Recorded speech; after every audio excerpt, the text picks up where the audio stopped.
Shambhu border पर किसानों का जमावड़ा, दिल्ली कूच करना और उनका उपद्रव करना दिल्ली वासियों, केंद्र सरकार और देश की जनता के लिए चिंता का विषय है। एक तरफ किसान केंद्र सरकार पर बातचीत का दबाव बना रहे हैं, अपनी मनचाही मांगे मनवाने की कोशिश कर रहे हैं और नाना प्रकार के जुगत में लगे हैं, तो दूसरी तरफ किसानों के व्यवहार में किसी भी प्रकार से किसानों का आचरण नहीं दिख रहा।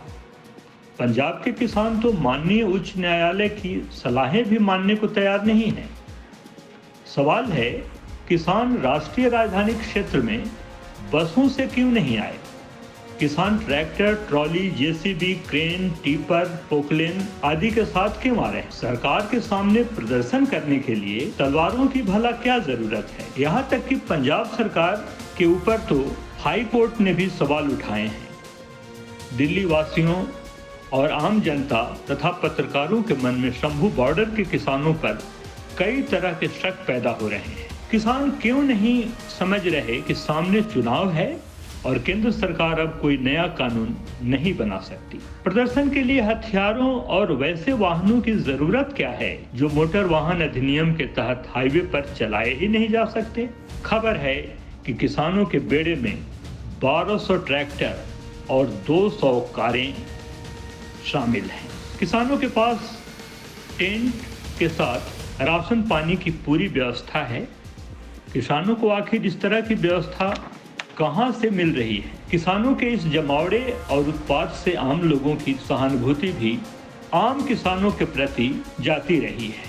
सुनने में आता है कि ये सारे राजनीति से प्रेरित लोग हैं जो किसानों के रूप में अपने आप को प्रस्तुत करने में जुटे हैं। किसानों की मांगे बिल्कुल जायज नहीं है। अगर मांगे मान ली जाएं तो देश में अनाज के भाव आसमान छूने लगेंगे, पैदावार भी कम होने लगेगी और सरकारी खजाना खाली हो जाएगा।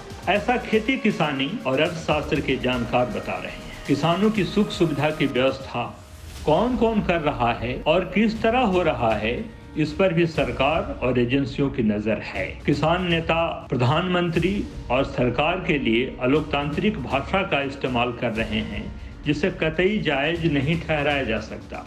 किसान नेताओं के विवादित बयानों और तस्वीरों से आम किसान के प्रति जनता की सहानुभूति भी कम हो रही है।